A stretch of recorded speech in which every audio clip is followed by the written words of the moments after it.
சித்திரை கனி, அதாவது தமிழ் புத்தாண்டு கொண்டாடும் சரியான முறை எது என்று உங்களுக்கு தெரியுமா? சித்திரை மாதம் முதல் நாள் சூரியன் ராசிகளின் முதல் ராசியான மேஷ ராசியில் நுழையும் பொழுது தமிழ் புத்தாண்டு பிறக்கிறது. தமிழர்களுக்கு இதுதான் ஆண்டின் துவக்க நாளாக கொண்டாடப்படுகிறது. ஆண்டு முழுவதும் மகிழ்ச்சியாகவும் செல்வ செழிப்போடும் இருக்க சித்திரை நாள் வழிபாடு அவசியம்.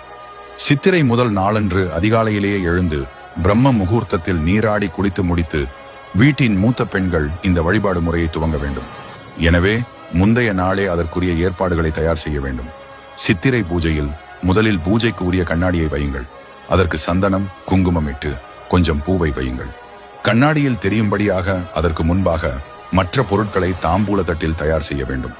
ஒரு பெரிய தாம்பூலத்தில் முதலில் முக்கணிகளான வாழைப்பழம், மாம்பழம், பலாப்பழம், பின்பு மாதுளை, ஆப்பிள், ஆரஞ்சு என்று உங்கள் விருப்பமான பழங்களை அழகாக அடுக்கி மேலே கொஞ்சம் பூவையும் வையுங்கள்.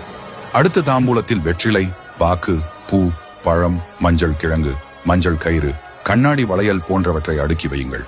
மற்றொரு தாம்பூல தட்டில் சில்லறை நாணயங்களும் ரூபாய் நோட்டுகளும் தங்க நகைகளையும் அடுக்கி வைக்க வேண்டும். அடுத்ததாக நவதானியங்களை அடுக்கி வைக்க வேண்டும்.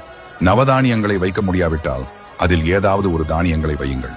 மற்றொரு தட்டில் அரிசி, பருப்பு, கல்லுப்பு, வெல்லம், பேரீச்சை போன்றவற்றை வையுங்கள். பின்னர் காலையில் உங்கள் வீட்டின் மூத்த பெண் தயாராகி அந்த கண்ணாடியில் முதலில் எல்லா பொருட்களையும் பார்க்க வேண்டும். இதனை கனி காணுதல் என்பார்கள். பின்னர் வரிசையாக எல்லோரையும் எழுப்பி பார்க்க சொல்ல வேண்டும். எல்லோரும் கண்ணாடியில் தாம்பூலத்தில் இருக்கும் அத்தனை பொருட்களையும் பார்த்த பின்பு சுவாமிக்கு நெய்வேத்தியம் படைத்து வழிபடவும். செல்வங்களும் மற்ற எல்லா வளங்களும் அனைவருக்கும் கிடைக்க மனதார பிரார்த்தித்து இந்த சித்திரை மாதத்தை வரவேற்று தமிழ் புத்தாண்டை இனிமையாக கொண்டாடுவோம். அனைவருக்கும் தினமொரு டிவோட்டிஸின் இனிய தமிழ் புத்தாண்டு நல்வாழ்த்துக்கள்.